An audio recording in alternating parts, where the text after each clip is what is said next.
Life can change in an instant. For many wheelchair users, the struggle to push forward is a daily challenge. After years of development and countless prototypes, we created Rib Grips, the revolutionary wheelchair hand rim covers with built-in ribs for ultimate grip and comfort. No more slick surfaces, no more heat burns, just pure, reliable grip. Rib Grips, empowering you to push forward with ease. Rib Grips, get a grip on your freedom. Discover the difference. Visit ribgrips.com and use promo code GRIP today. You just found the perfect product that helps with staying cool during hot summer runs. No more gross warm water. Stay cool with this product from Gear Handle. This hydration tube cover helps keep your water cool and easily accessible. Stay hydrated during those long summer runs or even delay from freezing in the winter. Plus, they're compatible with various brands of water bladders and come in various colors. Visit gearhandle.com and use promo code H2O today. Hey everyone, you're listening to The Public Affair with me, Andrew G. I see someone different every episode, but do me a favor, keep it between us. Hey guys, what's going on? It's your boy Andrew G, and welcome to episode 14 of The Public Affair. I'm really looking forward to this episode. I've been looking forward to this episode, and I think you guys would have been too. I'm really happy to be on episode 14. Thank you, Waco, and everybody who tunes into The Public Affair for all your support. Big shout out, of course, to Rogue Media Network, Mike Hamilton for being the producer of The Public Affair, and without him, we probably wouldn't have this show, right? So anyway, yeah. Before we get started, this episode is brought to you by a few local companies that I want to give a shout out to. I want to thank B&J Refinishing with Frank Baiza. They work on resurfacing bathtubs, counters, sinks, tiles, and more to original showroom quality. They also offer a really good warranty, 5 years on most work, and they offer you the best prices in town. Frank, thank you so much for sponsoring The Public Affair. You're the best. I also want to give a big shout out to Adrian Painting, or Arjon Painting, si habla español. And they're a local family-owned company of over 35 years. They specialize in residential and commercial homes, both interior and exterior, and they offer the best quality guarantee. They also offer a pretty sweet warranty as well. Arjon Painting, thank you so much. My boy Marcus Cordero at Midway Nutrition. They're located on Hewitt Drive, and they serve meal replacement shakes. They're super duper bomb. I always say my favorite's the Honey Nut Cheerio. They didn't know. And they offer tons of different flavors, so make sure you guys, if you want to start on a more healthier lifestyle, more fit lifestyle, make sure you check out Midway Nutrition. Also, big shout out to Waco Nutrition and Energy, which is their sister company located on Spate. Thank you guys for sponsoring The Public Affair. Cedar Sphere with Ziad El Halabi. They're a digital marketing company. If you guys have a business that you're building from the ground up and you need some digital marketing done, make sure you contact Cedar Sphere, my boy Ziad El Halabi. He got you, they'll set you straight. Ziad, thank you for sponsoring The Public Affair. More to come. All right, guys, so as I said, I am very excited about this episode. We've been trying to get this next guest on for quite a while now. We've been having to reschedule, but I finally got him, snatched him. I really want to give a big shout out. And he also brought a special guest with him, which when I heard that he was coming to, I was like, yes. And he also told me that I got the exclusive, darlings, on The Public Affair. You heard it first. I want to give a big shout out to Angelo and Homar Fajardo. How are you guys? Man, we're doing good. First of all, thank you guys for coming. Oh, yeah, honestly, thank you for coming. I'm so honored when you told me outside that I was going to be the first to interview you and the dad and about, what you've been through and everything. I was very honored. Yeah. So I really have to tell you guys, I'm very elated and appreciative of that. So thank you so much. I also had the pleasure of meeting your other son and your brother, Adrian Fajardo, on episode 6 of The Public Affair. That was actually one, and I love all my guests, but that was one of my favorite episodes because we got to tap into something like a little bit more real as far as like real life issues that people go through. And he helped me really share something personal that I kept to myself and to close friends, for a long time. So I really appreciate meeting Adrian, and I want to give him a big shout out. Adrian Fajardo, you're the best. My bro. Yes, and he made this happen. Because we had to go through Adrian to get to Angelo. Angelo's super Hollywood, right? So, you go viral one time, all of a sudden. I'm messing with you. And speaking of Hollywood, so you guys know I wine and dine all my guests with the amenity of their choice. Sliced lemons, limes, Topo Chico mineral water, and salt, darling. Is there a specific reason why you guys wanted that particular amenity? And I will say the Topo Chico goes hard. Oh, I do. Yeah. It's just I just tried it a couple weeks ago. Actually, when he got out. Yeah. He whipped it up for us at the table. I'm like, man, it go hard. Wow. Okay. Yeah. Now, was this something that you've had for a long time, or was it something that you kind of learned and your stay? No. We ain't gonna have that in prison. That's for sure. They didn't have Turbo Chico over there? Okay. No lines? You did, yeah. You special. For everybody who doesn't know, and one of the reasons why I'm very excited about this, Angelo, and we're going to get to know you guys individually here in just a moment, but for what I know of Angelo, he really is known in the community for turning his life around. When I first met Angelo, he is not the Angelo that's sitting in front of me right now, and I don't know if you recall that. We used to work together for 5 seconds at a particular ice cream, Katie's Custard. Oh, yeah? And I tell everybody, I don't forget nothing. You can't tell me shit. Yeah, because I don't smoke weed, I don't use illicit drugs, and I only drink seldomly. And I also want to say that I did not have any mimosas before brunch today, because I knew you guys were coming. Man, hey, that's crazy, man. I was there for about a month. You were. It was definitely 5 minutes. And then I got locked up. Yeah, okay, yeah. I remember they might have mentioned something about that. But yeah, that's how I remember Angelo. So then when I saw that you did the little viral video and all that, I was like, hey, that's that guy. That's pretty cool. Yeah. We were never close like that, but it's good to see that you look really good, healthy. And man, that was 15 years ago. I told you, I don't forget 14, 15 I don't forget nothing. That's crazy. And Homer, from what I understand, you just got done doing 15 years in prison. Yes. Correct? Okay. I want to get into that in just a second. But again, thank you guys for coming. So for everybody who doesn't know in Waco, people who might not know you guys, starting with Angelo, why don't you tell us a little bit about who you are? Man, I'm a husband, father, social media influencer, former pastor. Former pastor? Former pastor. I was a youth pastor, yeah. Okay. So that's who I am. Yeah. Got you. Okay. Yeah. And Homer, why don't you tell us a little bit about your backstory, or well, who you are first? My name is Homar Fajardo. I'm a prison pastor still. Oh, okay. From inside, coming out here. Yeah. I do HVAC. I do HVAC out here, so. Okay. Oh, yeah. I'm engaged. New family coming in, so right out the pen. Okay, I see you. Didn't waste no time, right? For real. 15 years, we're getting married. Let's go. Yeah. Ain't no time to wait. Okay. For real. That was a long time, I'm sure. Shit. Right? Okay. Yeah. Well, okay, so that's pretty much your role, I guess, as a prison pastor, and so you still visit the jails, and I guess. No, actually, I was a prison pastor inside the prison. Oh, inside prison. Okay. Inside prison itself, it's connected with a lot of church. I with Pastor G out here. And, shout out Pastor G. Yeah, so we have a connection there. We're both. I belong to that church, and I'm under that pastor out there. So we did ministry together. So now that I'm out, I'm still under their pastorage. Yeah. Okay. Now this is Life Church, correct? Yeah, is that what it's called? It changed names recently. It's First Methodist Waco South Campus. Oh, South Campus. Yeah. Like South Side? South Side. Yeah, the South. Let's rap. Oh yeah. So he's actually now we're partnered with McLennan County, and so we're actually going to be going back in there soon. Oh, okay. That's pretty cool. Yeah. Well, that's good to know. I'm sorry if I'm sweating. I'm super nervous. and I swore I wouldn't drink before for that reason. Right? Okay. So anyway, Angelo, I want to start with you. Again, I knew of you when we were about 15, 16 years old or so. What are you, 29 now? 30? 29. 29. Me too. So we were about the same age when we were working at that particular establishment, and which shout out to them. I love them. But I just reconnected with the boss. But anyway, I guess what is your role in Waco? Like, can you tell us a little bit of life growing up for you and why you chose some of the decisions that you did to what's going on now with you? And share as much as you want, because this is the public affair. We don't have rules on this shit. I bet. Okay. Right. So growing up, man, it was beautiful. Okay. And it was hard. Beautiful disaster. Beautiful disaster. There we go. Like, it was good, like, when we're living a good life in the suburbs in Hewitt. Okay. Big, beautiful home. Yeah. We had the cars, we had the clothes. I mean, the whole nine. Like, what these rappers talk about, that's what we had. That's what you had. Did you have the rims on the car? The rims? Rims, everything. Homer's for real. Yes, we did. Hey, for real. Okay. And that was good.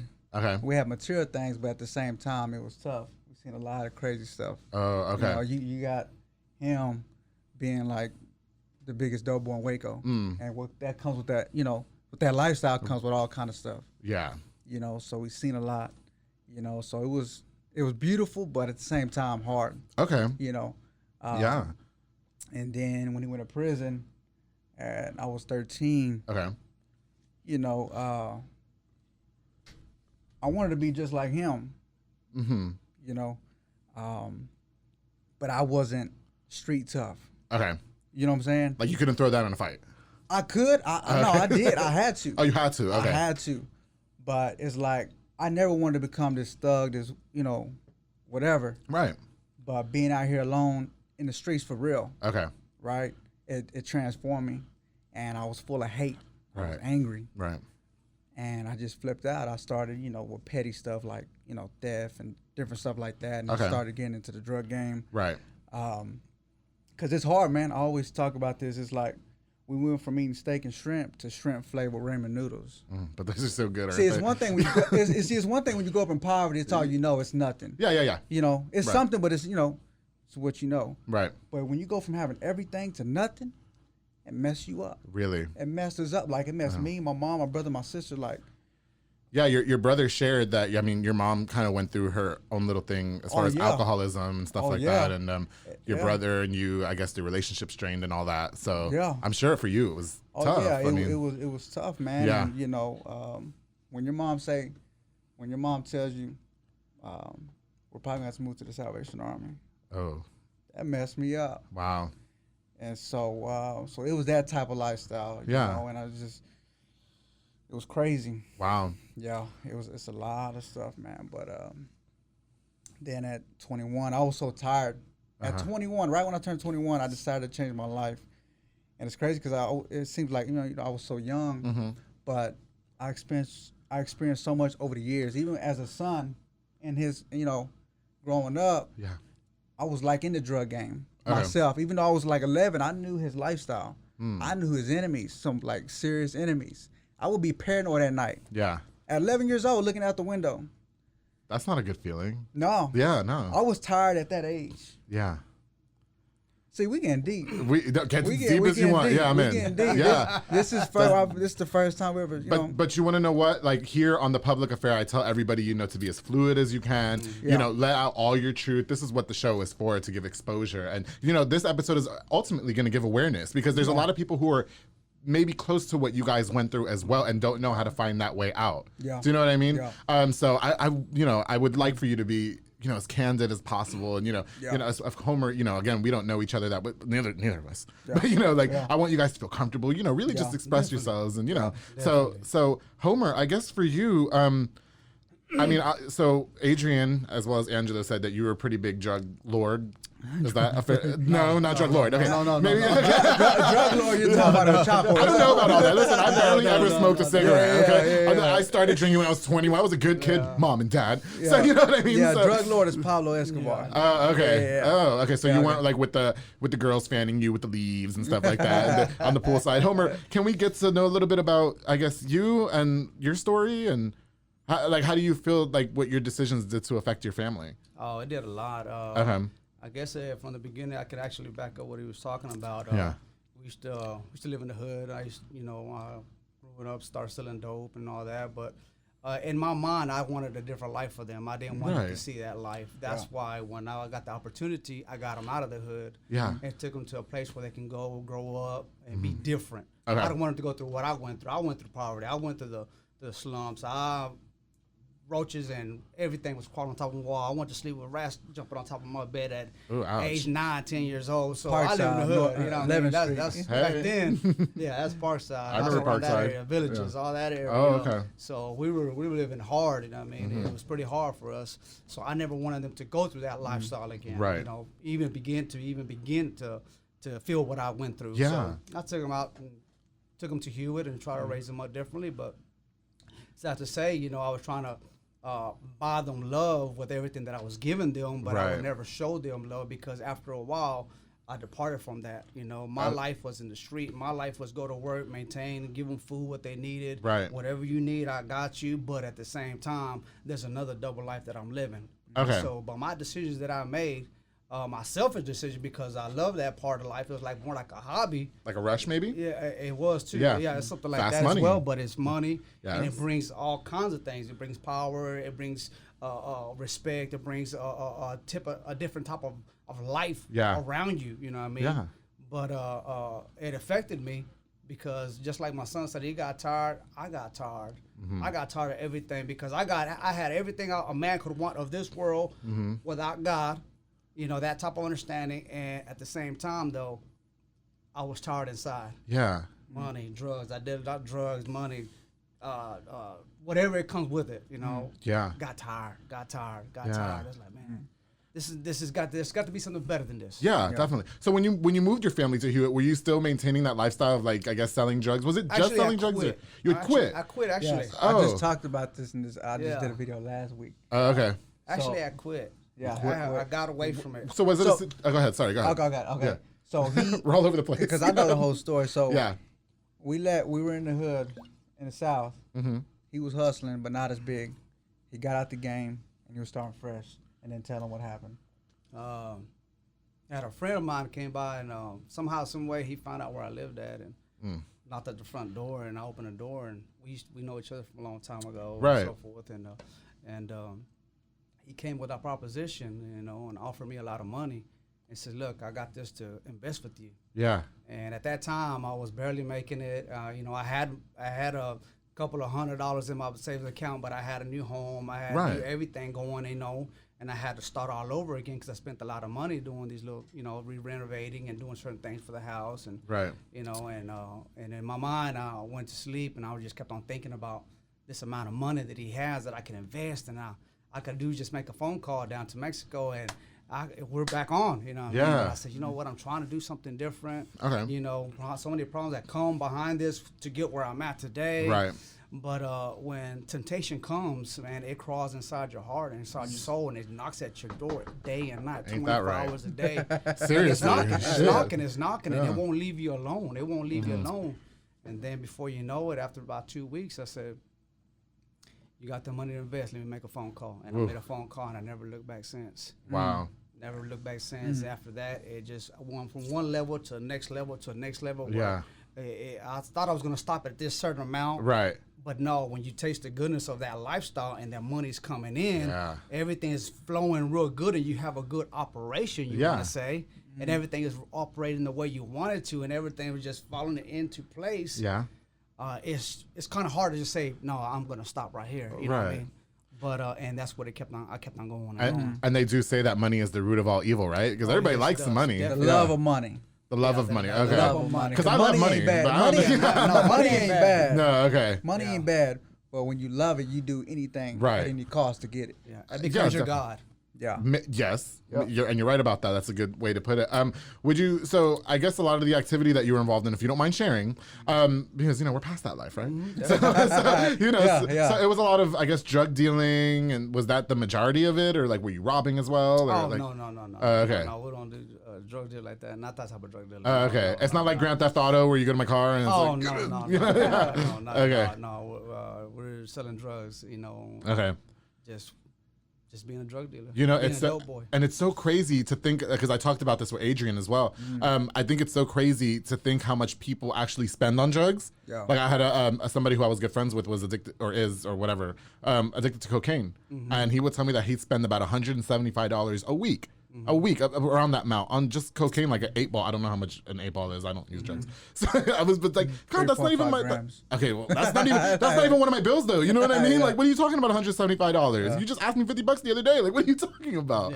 You know what I mean? So I guess, you know, when there's a lot of people in town, you know, I guess consuming that, for you and all the money coming in, was it just like, okay, were you putting your family first in that situation, or did you just like really like the money coming in, or how did that work out for you? It was all about me. It was all about you. So were you being selfish in a sense? Oh, definitely, most definitely. It was about me, because at the end, you could have a good mindset of saying why you're gonna do it, right? To give back to your family. But at the end of it, when you done past that you were supposed to do, it's all about you now, because now you got money to throw around. Now you got money.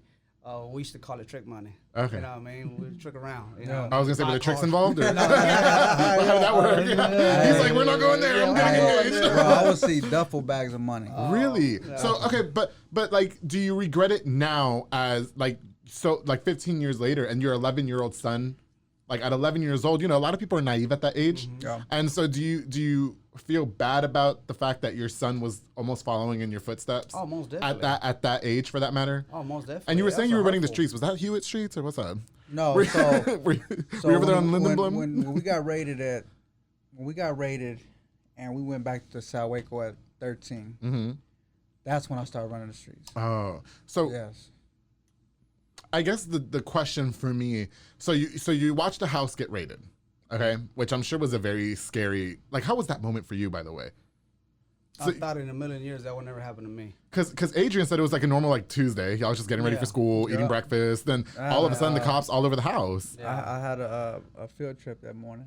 Yeah. Wow. Yeah, that's so for you. What was going on in your mind at that moment when the cops were raiding your house and basically destroying everything? Because Adrian said he got home, like the bed was messed up. Nobody made the bed afterwards. Like pictures. No, he was there. That was the second time. Oh, we got raided twice. Oh, wow. The first time we were all at the dinner table eating breakfast. Oh, okay. Yeah. See, they raided it and they didn't find nothing. They had a search and seizure. So in other words, if they're going to search, they're going to try to find anything, any type of drugs whatsoever. Okay. And then catch a case. Okay. But because they didn't find nothing, they don't have no right to actually take me to prison. Right. You know what I mean? So were you just like the first time, or yeah. Because like were you hiding it? Like it was like look under the shoes. No, I never. That's one thing I never did is actually take drugs to the house. You know what I mean? Oh, okay. No, it wasn't that type. There was other people, other houses, other operations that you do to do those type of things to try to keep it away. We're not doing where we're bringing a little baby bag inside the house and try to hide it behind a chute or whatever. We're talking about boxes of cocaine. Like in the movies. In the movies. Yeah, you know what I mean? So we're not going to be able to do something like that at the house. I won't put that.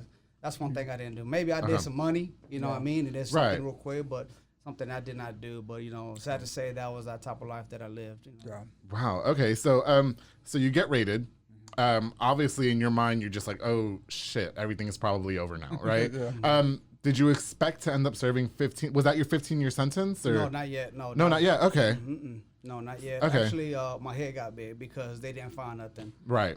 They raided my house. They raided my mom's house. They raided two other friends' house. Okay. And when they did something like that, they went a whole operation all around Waco, different houses and so forth. And at the time, the way we did certain things is the moment you get it, you take it to the next person, so you never keep nothing. So if they were following or they're looking at us in any kind of way, they will have nothing to come back and we wash our hands with that. Oh, wow.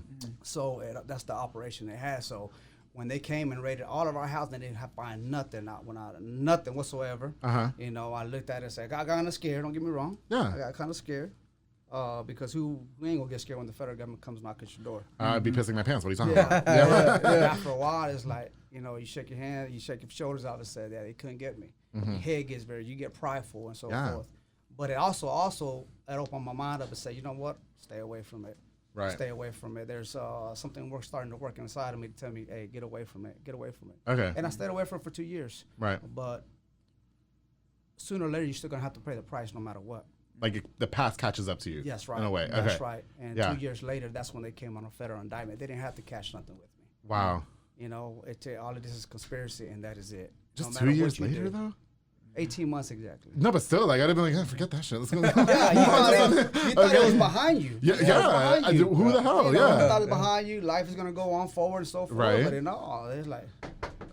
Oh, wow. Yeah. I was actually at I was truck driving, and they were making this new suburb area on the other side of Hewitt, and when my boss called me back up, and he told me, come back over here where you dropped this last sand at. Yeah. And I went back, and I got out the vehicle, and before you know it, a van pulls up, and there's a federal gunman threw me on the floor and said, I was in shock. Yeah. What the heck is going on? Dang, boss, you couldn't catch my bag? Yeah, what are you talking? Bring the sand back. What are you talking about? Yeah. You couldn't tell me go get burritos or something real quick and install them? But, wow. And I asked God because at that time, that's when I started opening up the Bible for the first time in my life. Oh, okay. And I didn't know how to read the Bible before. I didn't know how to pray. I didn't have a relationship with God. Right. But at that time, God was already calling me, actually, because I already had prayed to God and said, God, you know, when all this was happening, when I was living that lifestyle, I prayed to God. I said, you know what, Lord?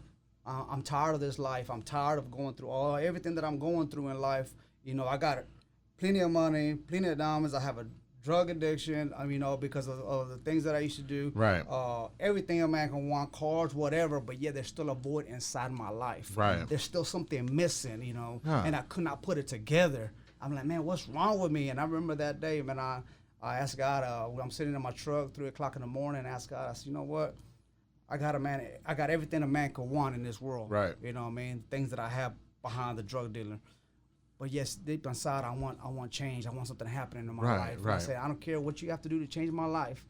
even if I got to go to prison, I said that prayer. Wow. That's deep. And after that happened, I'm scary. Yeah. I'm not asking God that's for a lot of things bad, now. That's how bad I was tired of life at age 26. At age 26. Oh, you were 26? He was 26. Wow. 26. And after that, Yeah. I'm talking about everything started to fall apart. I'm talking about Yeah. drug deals go bad. After that prayer, after that prayer, okay. prayer, I'm talking about everything started to tumble. Friends started to die, and I mean all kinds of stuff that started just happening. You know, Wow. and it was bad. It was Oh, I pretty have bad. chills. Like, Yeah. God, even if I can't get that PS5, Yeah. God. Yeah, for real. Okay. Hey, yeah. Oh, But wow. I prayed that prayer, and after that, So then that happened. So that happened. So Yeah. I started opening the Bible here and there. You Right. know, opening scripture. What does that mean? You know, I mean, Yeah. I couldn't understand it. And then to 18 months when that happened, I said, God, what's going on? What's happening? What's happening? I don't understand. Why are they picking me up? I'm not even selling dope no more. Right. You know, and they picked me up, took me back to the house, and then from there, the federal agents were there waiting for me at my house all over again. Then they took me down to downtown, and right there and then when I went to my cell, inmate was coming out, and I said, "Hey man, you left your Bible up on top of your bunk." He's like, "That Bible might be waiting on you." Oh. And he walks out. Ouch. He walks out, and I grabbed the Bible and I got on my knee. I said, "God, what's going on? What's happening?" He said, "Do you remember that prayer that you said?" Yeah. I said, "But they're trying to give me life in prison, Lord. Wait a minute." They were trying to give you life. And that's what they were telling me. You're gonna get life. I said, "Wait a minute." Drug dealing? He said, "Don't worry about it." Okay. He tells me, "Don't worry." God told you about that? it. Yeah. Yeah. And right after that God's- prayer, right after that prayer, I started reading the Bible, and I could actually understand the Bible now. Like it was just instantaneously, like that. It was just a divine appointment with me and my God, me and my Lord Savior Jesus Christ, Right. and I could just understand God's word clearly within that a day. Yeah. So and after that, Yeah. the next couple of days, we had started having a Bible study inside the cells inside Right. downtown Waco. Federal Call used to be called the Glass House. But you were about to start 15 years of your sentence at that time, correct? That's when it started. Okay, yeah, yeah. the case started against Okay, me. yeah, because God's like, I mean, you know, we're gonna have to do the 15 years, Yeah, but you know, yeah. you know, and that's such a that's so that gives me chills. Oh, There's, yeah. I mean, there's like, you know, like I don't go to church and stuff like that, but I believe in God. I tell a lot of people I pray at night and stuff like that, and you know, it's so crazy to think the things that you have to go through for your prayers to be answered. Honestly, like, because I mean, I've experienced that myself, and Wait so. till you see the film. I ain't gonna say nothing. Oh, is there a film coming out? Do we get the exclusive on that too? No, you already spilled the beans. Just wait. Wow, Homer, that's crazy. Angelo, I want to ask you about you know, some more questions before we get started or before we continue on. I do want to give a little bit more shout outs to some of the sponsors that make this episode happen today. I want to give a shout out to Little Angels Waco, Jose and Rochelle Villa. They rent out bounce houses, water slides, jelly blasters, and more. Make sure you call them for parties, get-togethers, and everything. The gel blasters are real lit. They're kind of like paintballs, except they're water-based, low impact, no mess, and unlimited ammo. They'll go out there and set up the whole arena for you so you can have a good gel blaster fight. Make sure you guys hit up Little Angels Waco with Jose and Rochelle Villa for all your party needs. I also want to give a big shout out to Fat Boy Micheladas and Botanas and Serrano's Carnita with Junior Banda Amiga Serrano. They work together to bring you the best micheladas, botana, and carne seca. I had me a michelada yesterday. Bomb. They're locally operated. You can call them for parties, get together, or, you know, just by yourself like I did yesterday. Make sure you get the best and not the rest. I also want to give a shout out to Texas Contractor Insurance with Nancy Pulsini. They specialize in insurance for businesses such as carpentry, landscaping, plumbing, handyman, and more.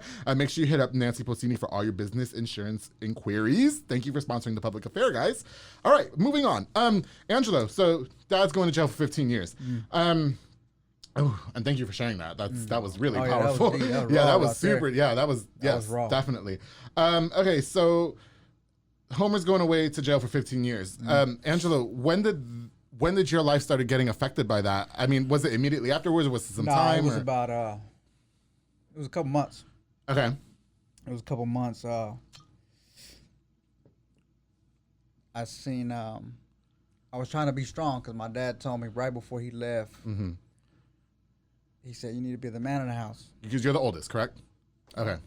So I'm trying to hold it together. Right. Until I seen the first night my mom came home. She was drunk. Oh God. She was drunk, and I've never seen my mom drunk like that. Right.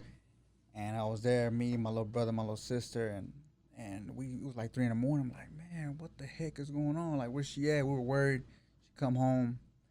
And after that night, I flipped. I was like, forget everybody. Wow. I'm trying to hold it together. You were angry. I was angry. Okay. I was already angry as it is because, you know, Mom's saying the only thing we got is rice for dinner.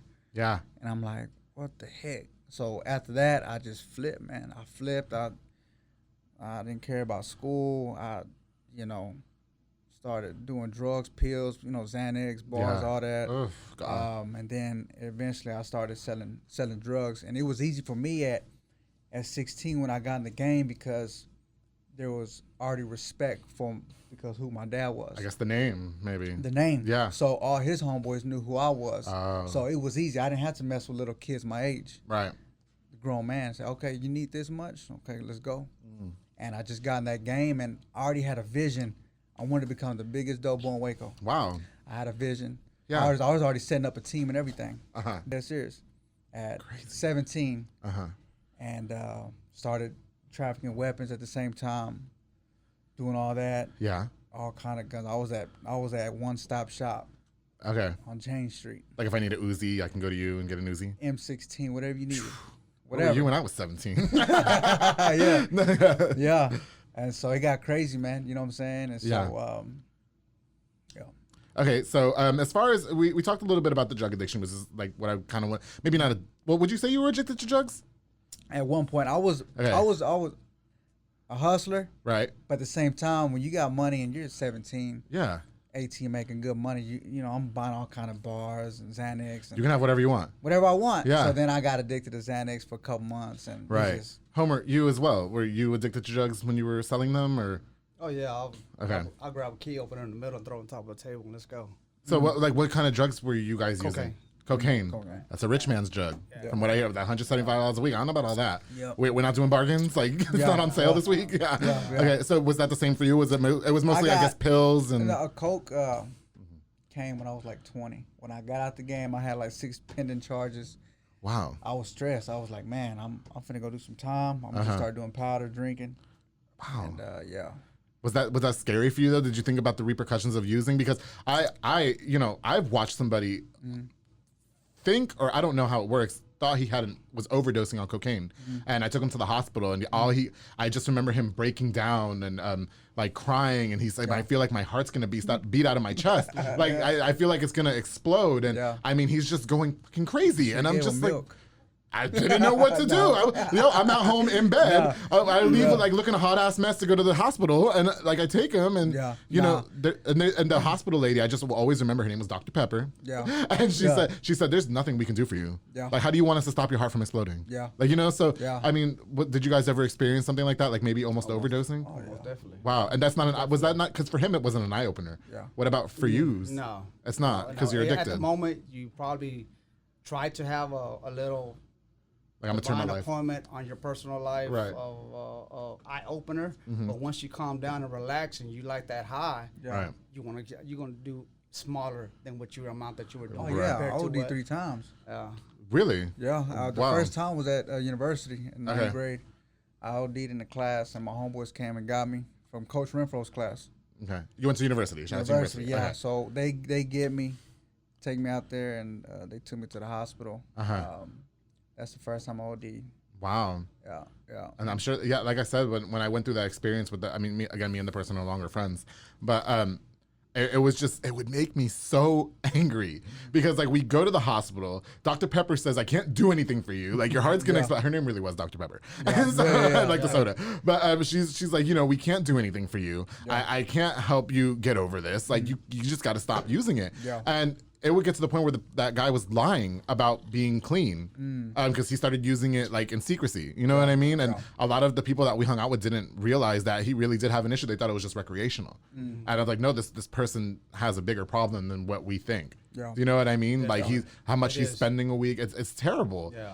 So it would just make me so angry to think, how could you do that to yourself? Look at what we went through. Look at like you were like breaking down in the car. Like I didn't know what to do with you. I don't know how to handle that shit. You know what I mean? But that high though, man, is at first like, I'm gonna chill for a week. Okay. I'm gonna chill, and then after a week, like, all right, let's It's just the evil drug that it just it calls you out once you try it, and once you keep on going, it's just like you never want to stop. You know. Wow. What I mean? And you'll get sometimes you get enough of it. Okay. You know what I mean, for a couple of days so you can relax, because it's gonna take your appetite, your sleep. You're gonna be wide awake and so forth.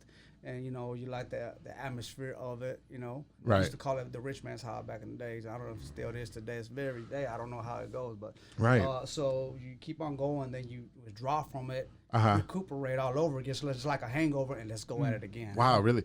So I guess it's maybe not almost the same, but I like to drink, you know, not all the time. Yeah. You know, I like to drink every once in a while. Like, you know, if like y'all have those little Cowboys parties, I would totally bring some beer. You know, but you know, I guess it's like, you know, then you get like, do you guys drink now? Nah. You don't drink at all? No alcohol. Okay. So, you know, you have those nights and you're like, oh, I'm not drinking ever again, because you wake up the next day and then it's like, well, I guess I could do it again. You know what I mean? Is it kind of almost the same as that, or? I would say, you know, it's the same thing. Yeah. You know? Would you? Okay. Yeah, because there's those days that we're drinking Bucanas again. And then episode what Adrian and DJ Alex and DJ Renee were here and they bought Bucanas. And I'm like, oh God. So we're doing that again. Okay. So talking about a little bit more of the bad decisions that you made, Angelo. So a lot of it was dealing drugs. I guess you were, and I want to tap into this a little bit later, but you were probably hanging out with people that you thought at the time were really good friends of yours. And are they around now? Yes and no. Okay. I most of the people I hung around was just family. Okay. Yeah, I had because I have a question about that. No, I'm gonna bring that up. I saw the video. Yeah. So family. Yeah. I had some homeboys. I really don't chill with them no more. I still got love for them. You know? But yeah.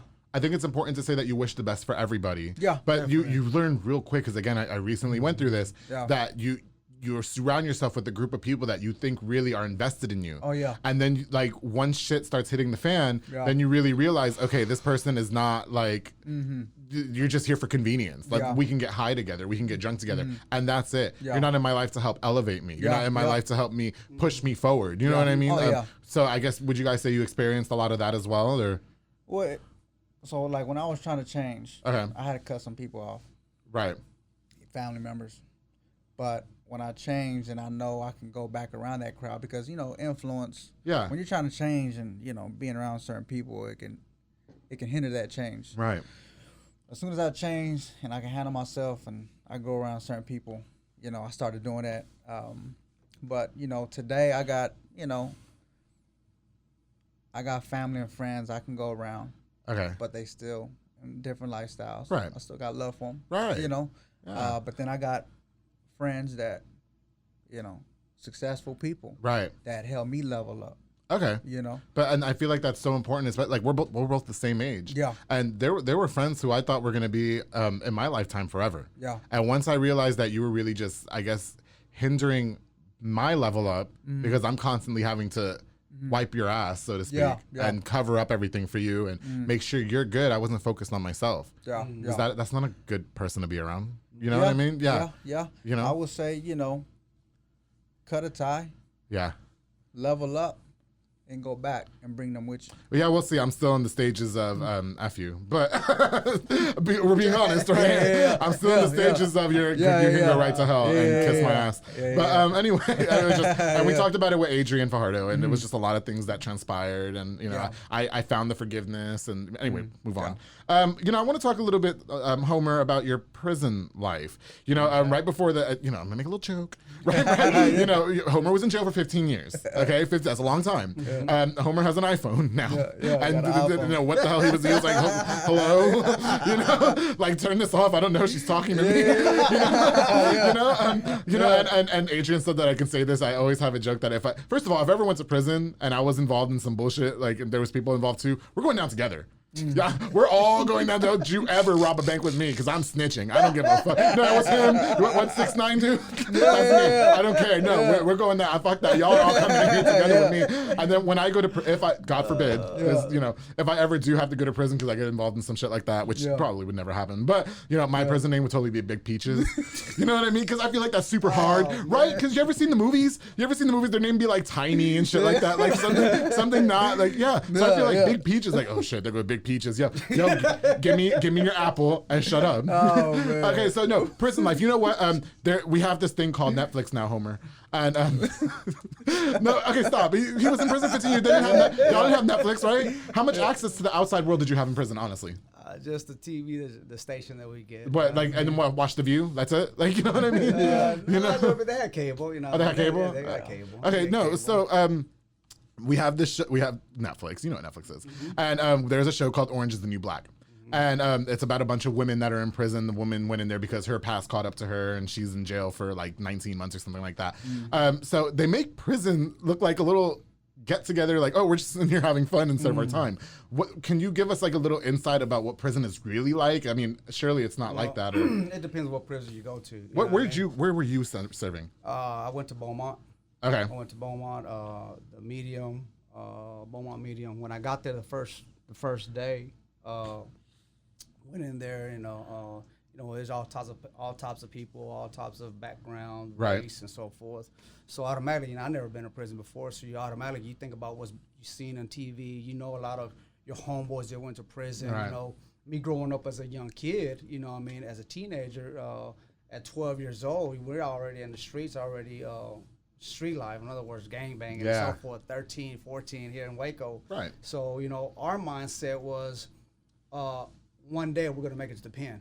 Okay. It was like not to say our goal. It was like an expectation. But it's what's gonna happen. Yeah, it's graduation. yeah. That's graduation. Definitely. Like jail. That was messed up.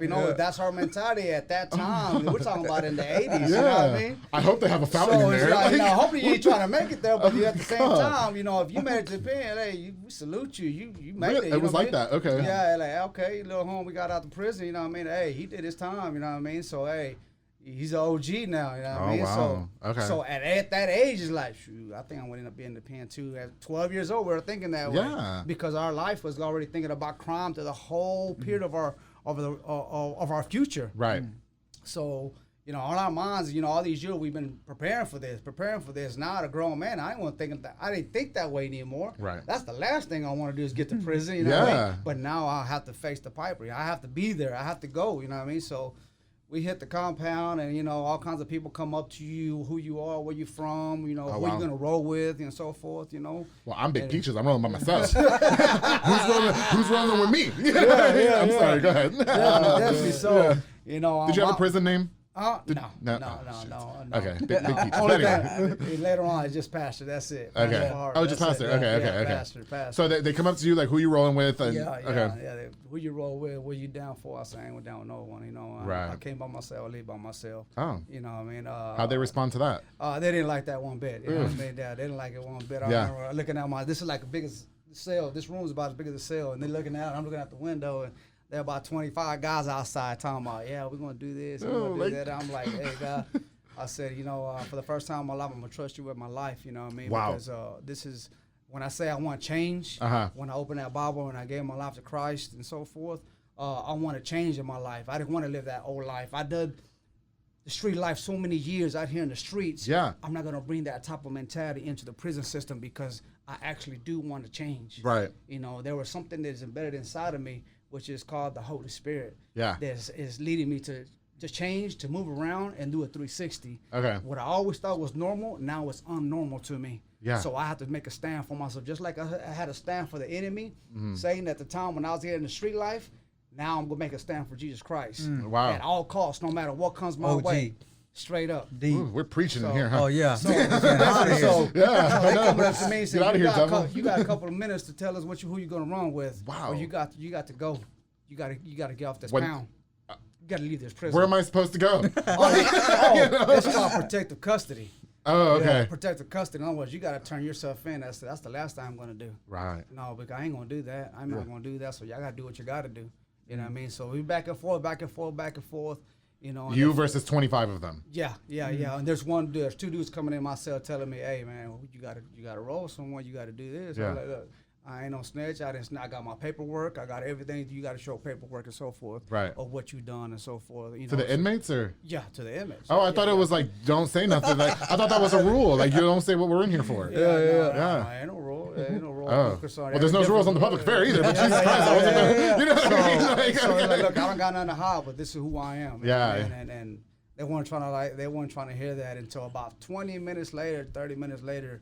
The other guys came, because there was two different type of groups. Right. You know, and I don't want to mention the name, but there were two different type of groups, and they were telling me, the other group was telling me, look, man, I feel you, I understand what you're going through, man, but you got to make a decision, man. And they were more like in-between guys were trying to help me out in a way. I just like, I was against the wall, like, I don't know none of y'all. That's being against the world, you know what I mean? And so finally, after about 20 minutes, 30 minutes later of, you know, just thinking about it, and it's like, they came back in and said, okay, they're going to let you walk on the compound because there's the majority of them in this prison. Right. They're going to let you walk, but you got to make a decision tomorrow morning.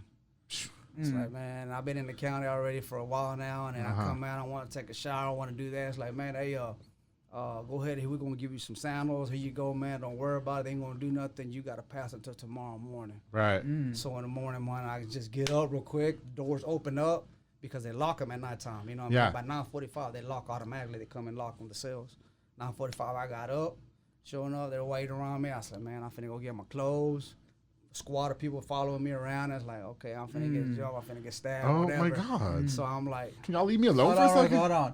What would Big Peaches do?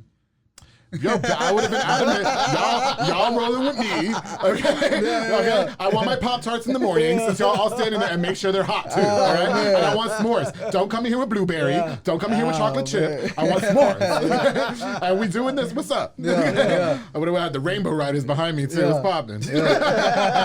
No, I'm not honestly. Big Peaches probably. I would have been scared shitless. I'm not lying. Yeah, because I ain't about that life. So. definitely. No, I probably would have submitted and been like, oh, whatever y'all want to do. I don't care. Just let's make this clear right now.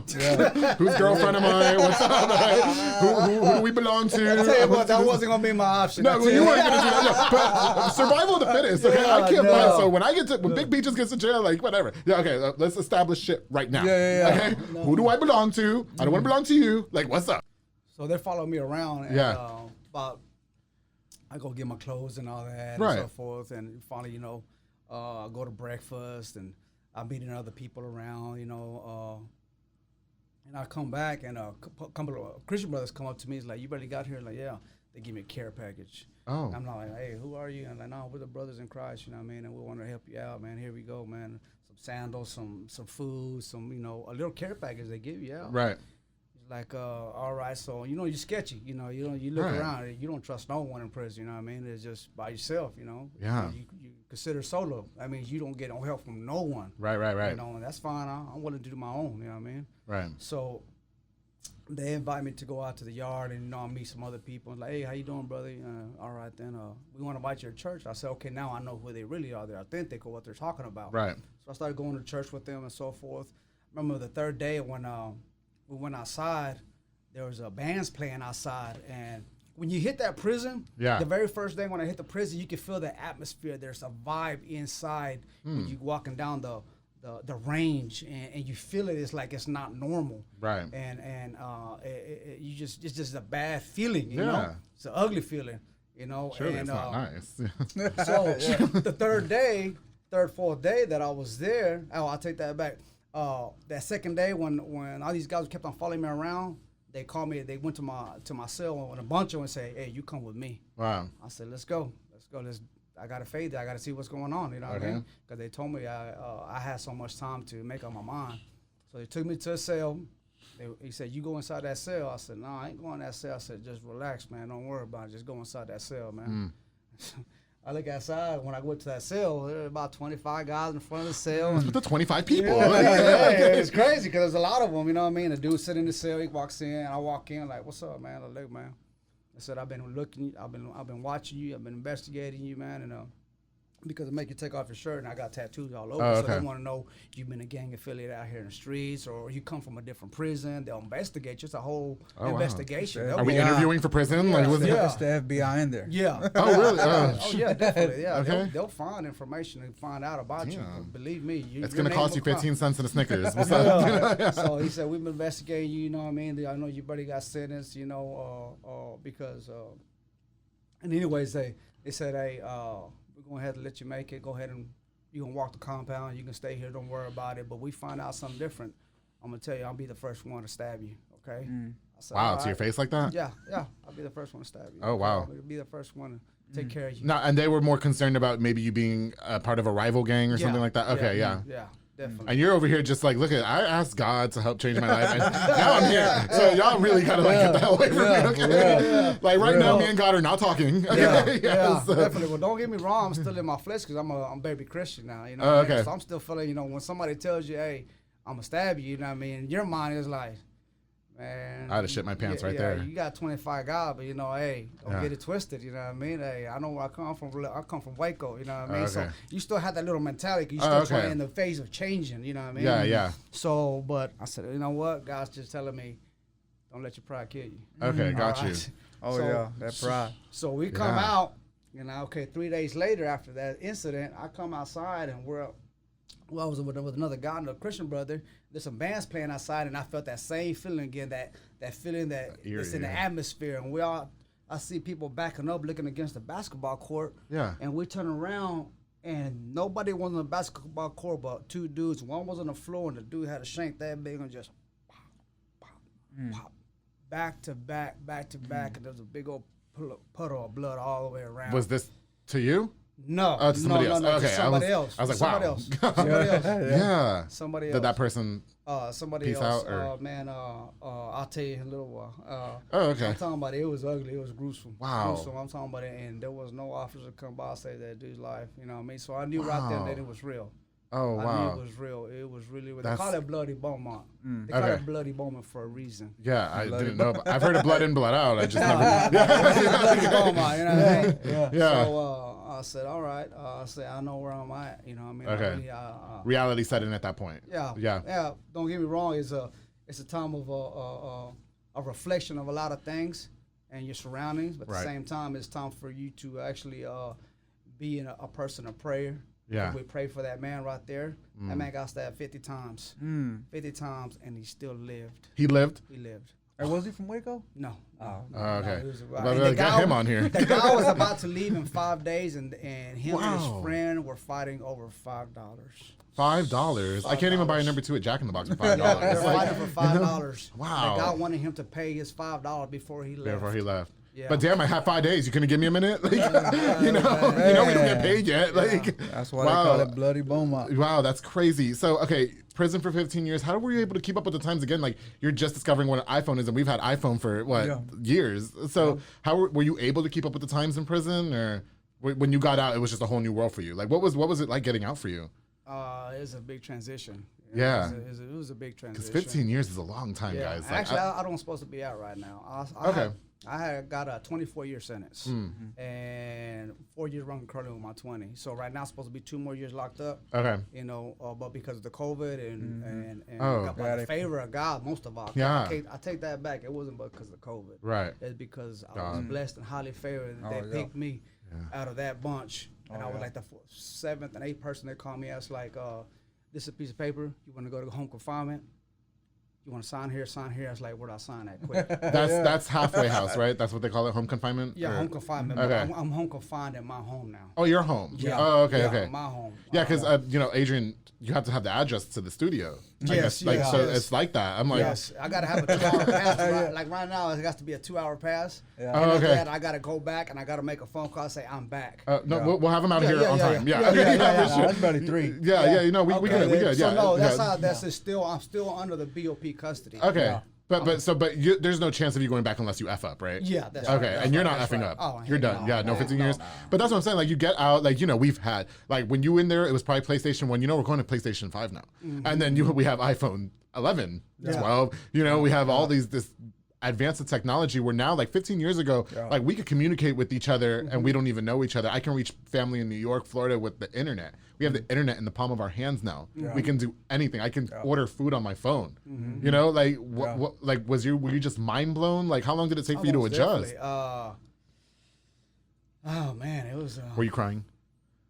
A joy when I came out, most definitely. Man. Yeah. Most definitely. You know, it's an experience that man is beyond what words can describe. Yeah. You know what I mean? That feeling of me getting out, I couldn't believe it at first because all these years I've been waiting for this day, and now it has happened. Yeah. You know? And in my mind, I was thinking I still have 2 more years to go. Right. I still got to do 17 and a half. Okay. You know, in prison for me to even get the opportunity to get out of here. You know, already it's set in stone. My family knew that. And for me to get out, it's like, man, we were like, oh man, what if this happens and what if this happens, and it was just the unknown. But when I got out, man, it was joy. It was crazy. Joy. Yeah, it was joy. Crazy. And besides wanting to see your family, what was the first thing you went to do after prison? Like obviously you want to see your kids and stuff like that, Yeah, but like was there like a restaurant you wanted to eat at? Like, I want some Wendy's. Actually, everybody kept on asking, what do you want to eat? Yeah. I said, I don't care what it is, as long as that ain't prison food. Yeah. Okay. Yo. Man, because I have so many dishes, I said, man, I just can't pick one. How about we just surprise me? Where'd y'all go? For the last couple of days, we feasted for 2 weeks. Really? Every day. Fresh, homemade at the house. Wow. I'm talking Talking about big cookouts. family came Yeah, over. but that's cute and stuff. But what about my Big Mac? Like, No. Maybe down the road. To this very day, I still have it. You know what I mean? Not okay, Big Mac, okay. but and like I bet like small things too, like taking a shower was different. Like laying in a bed. Tell them what you said. What? Well, it was like you're 2 weeks out and y'all finna go eat dinner or something. Oh yeah, I always still say let's go to Chow. Chow, because the Chow was- prison is called Chow. Oh, okay. So you still call it that now? No, It was by accident. Like he was just it was so just in used his to mind. saying Institutionalized, in other words. You know, But are we gonna have chow on Saturday? Yeah, Like, we gonna go Chow. You know what I mean? Like what? Like oh man, well, I mean we're gonna have dinner. Yeah. I mean, I had to change it around. well, we have such thing as chow mein. Yeah, we have no, this- it's not that type of Chow. Certain things like for 15 years you shower with sandals. Oh, with sandals. Yeah. You got to jump in the shower. Now it just to me to get in the shower like at first it was like. I don't know, man. I don't want to, but it's just my certain mindsets, that you've ingrained inside. Yeah. And it's like It's so crazy that you say that too, because and maybe this is a little exact. There's this thing, I don't know if you've seen it on Netflix. It was about the Brooklyn Five or whatever, the guys that were wrongly convicted of raping a woman. Yeah, okay, yeah. I can't remember the name of the show. Maybe it's When They See Us, I think is what it's called. And the guy gets out of prison. They were in prison for a long time. One of the characters got out of prison, or the guys got out of prison when he was taking a shower. He was wearing sandals and boxers in the shower. Like I was like, come on. You know what I mean? Well, because you take a shower. It's a regular shower, So I guess it's things like that. You're walking in with your chanclas. It's like, no, these are designer day. We don't, not with these chanclas. Maybe the Old Navy chanclas is fine if that's what you want to do. But Yeah. Wow. There's a lot of certain things, that you have to wean yourself off, Right. That lifestyle, I mean? I thank God that actually has not affected me to a point where now I don't think about that, what I've been through all these 15 years, you know what I mean? Once in a blue moon, I get connected with, I see how other people are doing in prison. I left a lot of people that I know, they're still doing a lot of time in prison. I know a lot of Christian brothers, they're still doing life in prison to this very moment. They're never going to get out. And good people, you know what I mean? And I want to keep in contact with those type of people, definitely, because I got the opportunity, to get out here and give a second chance at life. So definitely, it's just man, I'm grateful. Grateful. That's good. Angelo, but for you, like you don't see your dad for 15 years. Yeah. I mean, surely there was some time where you were maybe a little bit resentful to him because like maybe how it affected the family. When were you able to forgive him, and like were you ready to see him after 15 years? Oh yeah, I was ready when. Oh yeah. Okay. But I resented. It was like a love-hate relationship. Okay. It was like in the beginning I hated him, but at the same time I hated him because it just felt like he's gone. Right. He did this on purpose. Right. Like we out here struggling. Where you at? Right. But I also deeply respected him because of, he was like my role model growing up. Right. And everybody knows Homar, like, deeply respect Homar. Right. The streets knew him, respect him. So it was like a love-hate thing, but at 21, when I gave my life to Christ, changed, learned about forgiveness, that's when I finally forgave. Yeah. him wholeheartedly. Okay. You know. Oh yeah, but when he got out, oh yeah. I bet it was so emotional. It felt. I was numb. Wow. It was numbing. For I can't imagine. Weeks. Oh yeah, it was crazy. I have a brother in jail right now serving a 20-year sentence. I don't want to discuss what he did because it's deplorable. Yeah. But I tell my parents, like, I'm not even angry with him. Yeah. I just don't want to be associated with him because of the thing that he did to get in there. Yeah. And my mom especially is like, you gotta forgive him. You gotta forgive him. But he didn't do anything to me. Yeah. Like, that's the thing. So I'm trying to figure out how I'm gonna react when he gets out. I think after 10 years you're eligible for probation, after half the sentence or something like that. Parole. I don't know the terminology. Yeah. So the ag charge. It wasn't aggravated charge. I will say that much, but allegedly. And so, okay, so I don't know how I'm gonna react when I see him. I mean, it's my only brother. I don't want anything bad to happen to him. I just don't want to see you. I don't want to so I don't for you, and your dad after 15 years, it's so great. I mean, are you proud of your son for where he's at now? Most definitely. Like he didn't go to jail with you. You know what I mean? Yeah, so that's one thing that I'm grateful for. I'm proud of him, both of them, all three. I actually have a daughter too as well, Angelisa, and I'm proud of all three of them because they survived statistically when a parent is gone, especially out of prison, and one stays out here, they're 9 times out of 10, if they don't fight for to live a different life, they're going to end up being locked up somehow, some way. They're going to take that road just like they did. He did. And Adrian took different roads, and Angelisa did too, but as well. But man, I'm proud of them because they went through a lot of things. They went through a lot. I remember me trying to encourage him and speak life into him, and he says, "Nah, don't talk to me now. You should talk to me when you're out here in the streets. You should preach to me when you're out here in the streets. Don't talk to me now. It's too late, Dad. Yeah, it's too late." And it was hard. It was hard. Yeah. It was hard for me as a man, because of my as a man as a father. Yeah. That I couldn't be there for them. I didn't leave them with nothing. Everything was taken from us. Wow. Everything was gone. There was nothing left. I remember Adrian telling me one time that he needed some football cleats. Cause I asked him, "Hey son, are you going to go play some football?" He's like, "Nah, I can't because I don't got football cleats." Man, that crushed me. Wow. That crushed me to a point that I was like, man, I started, and everybody people who knew me and so forth, there was no one around, what I mean? Everybody's gone. Everybody's gone, what I mean? That type of lifestyle, what I mean? So, but I thank God that we, even behind this bad experience that we went through, God still has a plan. Right. Because we have already surrendered, what I mean? I'm the first believer in my family, and it cycled down now to my children and to my rest of my children. Now there's more around, you know what I mean? But somebody had to make that first step of faith and start so it can break generational curses. Okay. Yep. It can break generational curses. I think we're talking too much. It's too exclusive right here. No, it's never too exclusive on the public affair. I'm into it. Thank y'all for being so fluid. Like, this is really great. Like, and again, there's a lot of families that probably are going through the same thing. Okay, Angelo, which leads me to my next question. You lived the life that you did, drug dealing, kind of following the footsteps of your father. Now you're a motivational speaker. Is that appropriate, or? I won't say motivational speaker. I'm more of a teacher. Okay, a teacher. Well, you make a video on Facebook. Mm-hmm. We have this thing called Facebook where it's social media.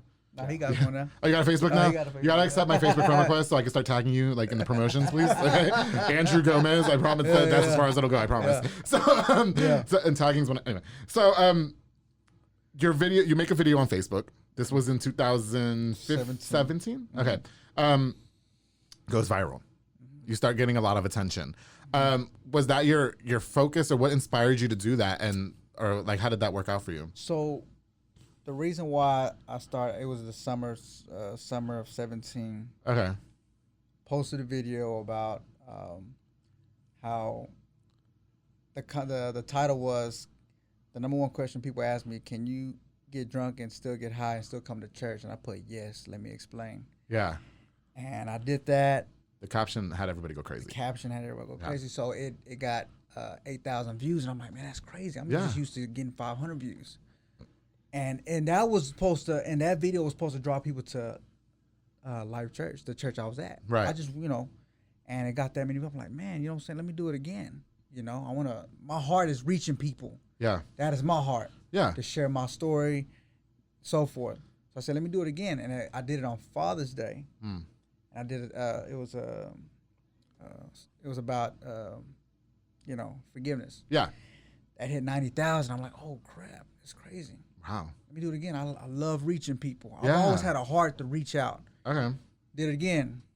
250,000 views. Wow.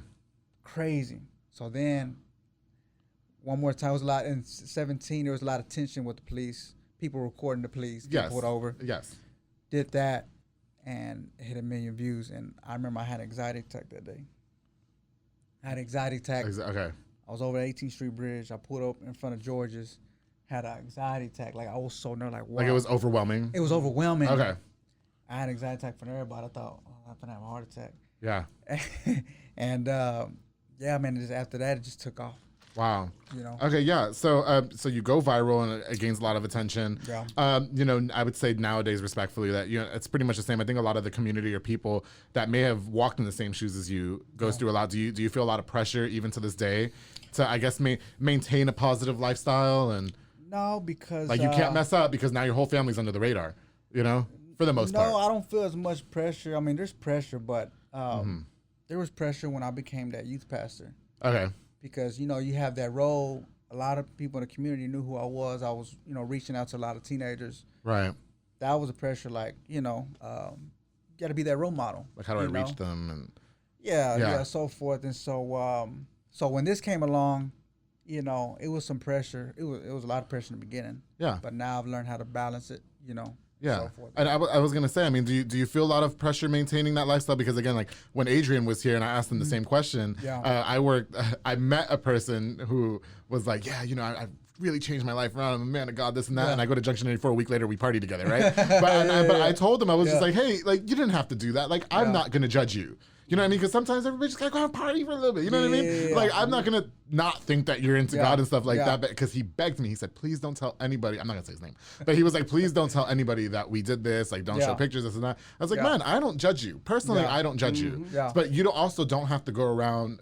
Not specifically you, but to him or anybody for that matter. You don't have to go around and try to convince me that that's all your life is about. But then you leave this secret double life. Like, just be yourself. Yeah. So with me, it's like I really don't care. I care about the public eye, but at the same time, I live for an audience of one. Okay. Between me and God. Yeah. You know what I'm saying? I care more about who I am behind closed doors. Right. How I'm a father, a husband. Yes. My character. You know what I'm saying? Because one day I gotta answer to Him. Right. So that's that. Yeah. What do you say to people who might think? I mean, because you make the videos. Obviously, they gain a lot of attention. There might be people out there who might say, he's just doing this for clout. He's doing this for attention. This is all fake. Oh yeah. Like, how do you respond to something like that? At first, it was hard. Yeah. Because when this stuff goes viral, you got all these people commenting, and it gets crazy. And at first, it was hard because I was like, man, I'm trying to do good. I'm trying to reach people. I'm trying to teach people. But then over time, it's like, it just comes with it. For every 10 people you inspire, there's always going to be one hater. Yeah. So if you inspire 100 people, you're going to have 10 haters. Okay. You inspire 1 million people, you're going to have 100,000 haters. Wow. Okay. But so for you to clear the air, and this is all legit. Like, this is how you're living your life. Like, every message that you put out is from the bottom of your heart. Oh, yeah. Okay. Oh, yeah. Authentic. Like, me, like, if I'm going to slip up, I'm going to go 100%. I'm going to be in the streets. I'm going to do the same thing I used to do. Okay. Ain't no faking, none of that. Do you ever crave a beer sometimes? Oh yeah. You're barbecuing, got some beer. Let me get a Bud Light. Like my family, we have big parties and everybody's drinking and stuff, and you have temptations. You're always gonna have temptations. Right. Always. But do you feel like if somebody catches like you with a beer in your hand right now, oh, look what he's doing. You know what I mean? Like, and do you care at that matter? Or? No. Oh, of course I care. Right. Because I don't want to be a stumbling block to other people. Right. But that's what I'm saying. It's a lot of pressure because and I tell everybody I'm not one for inspiration. Like, you could like me, but I'm also like very legit. Yeah. You know what I mean? Yeah. So, and I think it's not even there's the pressure not more about what other people are going to think. I think it's pressure is about who you are as a person. Right. Because the moment that you actually take that initiative and take that drink, I'm speaking for myself. Right. I know what it's going to come the end result of that. Yeah. Because Right. it's not going to just stop with that one drink. Gotcha. Oh yeah, I'm gonna start He's doing gonna take towels, off. You're gonna keep everything. going. I'm going to take off. Yeah, and we do Okay. like we from our background, like we can't just take a sip. No. Right. We're gonna No. get drunk. We're gonna get tooted. We're gonna get some coke. Oh, we're gonna do the wow. whole 9. Oh yeah. Yeah. Yeah, so one beer's like, I I'm can't. different. When I drink, I don't use drugs. I just Yeah. get in trouble by sliding I ain't DMs. scared of the beer. And it opens up the doors. Oh yeah, Yeah, I ain't yeah. scared of the beer. I'm Long-term scared of doors. myself. Okay. You know. Got you. I Yeah. got you. I'm Okay. scared of myself. Wow, Definitely. that's Yeah. that's Oh, crazy. yeah. Yeah, that I feel you there. Yeah. Okay, so I mean, like, because like I said, like, you know, we talked a lot about like alcohol. Me and your brother talked about like alcoholism, drug addiction, and all that. And you know, for me personally, like, I used to go out and party every single weekend. Yeah. Then Junction 84 closed. Now we don't do that anymore. So you know, but like every once in a while, like, you know, I love brunch. Brunch is my thing. Mimosas I love those. I just didn't have any before this because you know I don't drink, so I'm not gonna come in here like, wait, what's up? You know, so you know, but I just feel like for me personally, I don't. Maybe like in positions that we're in now, whether or not we like it, we become role models. Yeah. Do you know what I mean? Like we didn't want to be, but that's Oh, just yeah. the way it is now. Oh, yeah. And that's why I tell everybody, like, keep your kids away from me because I don't censor myself in front of shows. You know? I'm even censoring myself a lot now for respect of you guys, you know, like as far as the mouth and all that. So you know, I totally understand what you get with that. You know, two more things before we wrap up here. We talked about cutting off family and friends. Homer, how many people do you keep up with that were a part of your life prior to prison and now? No. 2%. 1%? 1%. Right. That's crazy. And That's not crazy. really because- And we say 1%, is that like 2 people, 1 person? No, we got a lot of family. Oh, Okay. we got a lot of family. We got Right. a lot Yeah. of family. But were there people like when you got out, like, okay, Homer's out, like let's get back to the game, or Oh no. okay. That's over. That's done. For real. Yeah. Don't even come. Don't even call it. Don't even talk right? to Don't me. call me no That's the nothing. case. Okay. Don't even. I just found out what God bless Zaxby's was. What? I don't judge you. Right. What I look at is I won't judge you. I just don't like your decisions that you have. You know what I mean? I don't. Yes, and I say the same thing. Like I some of my friends, like, you know, like they like to like smoke weed recreationally, and you know, we all drink a little bit, and I don't smoke or use drugs or nothing like that. But I don't judge anybody. The only issue I had was like one prior person became like an addict, Yeah. and it affected our friendship, you know, because things got physical, whatever the case was. So Well, at my that. pr- I'm Yeah. sorry. No, go ahead. You had. My prison life Uh-huh. and how it affected me and it affected my family and how it affected a lot of people around me. Yeah. When you bring that type, it's telling me, you know what, I end up can go back to prison and that whatever I went through doesn't mean nothing at all. Right. It doesn't mean nothing to me anymore. It Yeah. doesn't mean what they went through. It doesn't mean what my mom went through. Right. You know, my brothers and my family that just came around me and so forth. Right. So when you try to put something like that in front of me, that just in a way they say, you know what, go ahead and go back to prison all over. Like it's again. disrespectful. Definitely. And you know, I'm sure a lot of the people that you were rolling with before, you thought, yeah, this is my family, we're friends for life, this and that, and then look, 15 years they didn't. Nobody asked you how you were doing, no. right? Yeah. Like, hey, you want me to send you some Cheetos? Nothing. Like, Oh you know yeah, what I mean? you had people willing to die for him. Wow. Yeah, When we go to big parties like at big conventions and stuff, like everybody, all eyes on us. Right. Everybody surrounded. I'm talking about 50 people. Like, Right. it was crazy, man. That's crazy. And like I said before, I mean, I recently just realized, you know, there was a person that I thought were going to be a part of my life forever, and then, you know, shit hits the fan, and I told that one particular person, like, some of these people, not all of them, because some of us are really good people. They don't have your best interest at heart. Like, they want you to fail because they're failing. They all want to stay lateral. They're not going to elevate you. there's a need. Yeah, you know what I mean? Definitely. And so, again, best of luck to everybody in their decisions. Definitely. You know, I- and I don't know. Like I said, I don't judge them for anything. You know, Right. God bless them. I hope everything's going good for them. Good. You know, because I put myself in their shoes, and I probably wouldn't have did the same thing with Right. them too as well. They got locked up. I'm like, you did what you did. Nah, You but know, that- I'm gonna go my way too as That's well. why I So said like when- hey man, when- I don't have no ill feeling whatsoever. so I guess, what's next for you guys? Like, how's the family life now? I mean, is your family back together? I mean, your dad's here, you know, your mom as well, I assume. You know, you're engaged. Congratulations. Any plan for more kids? Or are you good? No, man, 3 grown ass kids. Like, you good, right? me and my girlfriend, my Fiance. Fiance. Yeah, Definitely. That's what they're called, fiancés. No, she has a son. I look at him as my son now. So okay. That's all our kids. We got plenty of grandkids. Yeah. We got plenty of kids already. So okay. Yeah. Are you happy to have your family back, Angelo? Oh yeah. Yeah. Man. Do you feel whole again, or? Feel whole, man. So what's next for you guys individually, starting with Angelo? All right. Share what you want. We got a lot of stuff, man. Okay. We got a lot of stuff, man. We got. I really can't say too much. Okay, that's fine. But it's a lot coming. Be ready. A lot coming. Okay. Oh, yeah. Stuff that we can look forward to. Inspirational stuff, I assume. Oh yeah. Okay. Yeah. Okay. Yeah. Homer, what about for you? I mean, out of jail 50. How long has it been? A few months already now, or 3 months? 3 months. Okay. 3 months. You're moving on with your family. You're getting married. I'll stop by the wedding. I'm inviting myself. You'll just swing by. Hey, I did their episode. Yeah. What do you want to do now going forward? I mean, do you have a company now, correct? No, I work for a company. You work for a company now. I work for Okay. a company now, but I do HVAC. Okay. Just barely got a house. I'm barely getting a house Oh, already. okay. So The right way this time. Yeah, definitely. Oh, yeah. The right way. The right way. It's like, damn, a mortgage. Real. I said, when I prayed to God before I got out of prison, I prayed that I gave my plans to Him. You know what I mean? Right. Usually I don't do that. I said, but this is what I want. But let Your good will be done. And Okay. man, when I prayed it, it's falling everything in place the way it is. So Wow. my plans are right now just to follow what He wants me to do. Okay. You know what I mean? That's what's up. Yeah. Anything else that you guys want to leave us with before we wrap up here? I mean, I have to thank you again for giving me the exclusive interview. I'm very honored to meet you, Homer. Angelo, it's good to see you after so many years, even though we never really communicated like that. It's the alarm's going off. He's gonna call, I promise. Actually, this is alarm that I got to call the halfway house. Oh, really? Okay, we are wrapping up halfway house. Okay, okay. No, what was I just saying? Anything else you guys want to leave us with before we wrap up here? No matter what you go through, Okay. there's still a plan and a purpose for your life. Everything's situational. No matter how crazy your situation is, all the crazy stuff you just heard, Yeah. there's still God still has a plan and a purpose for your life. Wow. It's up to you to say yes to Him. Got you. That's it. Homer, you agree? Just trust in Him. Oh yeah. Him is If you God. never trusted. Yeah. If you've never ever trusted on anything, because it goes back to me, I've never trusted God with my life. Yeah. With anything. And I remember the first time that I did that, I never looked back since. Wow. And this is where we're at today, right now. Yeah. Yeah. On the public affair, right? Yeah. Oh yeah.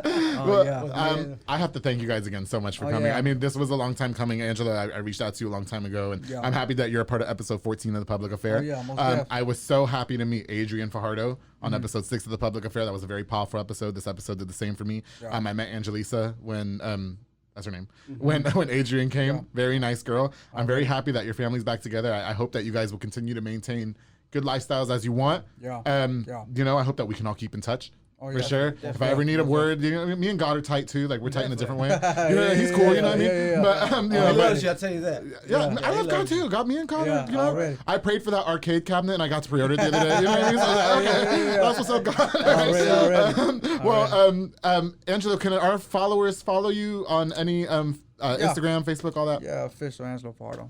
Official Angelo Fajardo. Just Okay. type that in, they And you find it. barely just got Facebook, right? So we're trying to like work out the kinks. Yeah. I sent you this thing called a friend request, and all you have to do is press accept. See, now I know you, so now you know what I'm saying? Oh, because you didn't know me. I think I did it twice. I'm not gonna. I did it twice. It's like, hold on, wait a minute. Who are you? Wait a minute. It's me, Homer. Okay. You guys, thank you again for coming. yeah, Before we yeah. wrap up here, I want to give another shout out to one of our sponsors. This episode is also brought to you by Elite Barbershop on Hewitt Drive. Sid Rodriguez, Marcus Guerrero, and Chris Reyes are the people behind that. Sid cuts my hair, of course. It's like, whatever. Marcus is bomb. Chris, very talented barbers. They're located on Hewitt Drive. You can call them on the number on the screen to book them or download the Cut app and get fresh for the weekend, darling. Again, to Angelo and Homer, it has been a complete honor. I am so happy that you guys agreed to come onto The Public Affair, give me the exclusive. It was so nice to meet you guys. I really do feel like, especially sitting down, talking to you guys, I feel like everything was genuine. I do. Oh, yeah, real deal. Not to say that I questioned it a lot before, but yeah. You guys are very humble guys, and I wish nothing but the best for you no matter what life brings you. right. Waco, everybody who tunes into The Public Affair, you guys are so awesome. Again, big shout out to Rogue Media Network, Mike Hamilton, everybody who's a part of this project, from the sponsors to the audience. But always remember, darling, keep it between us.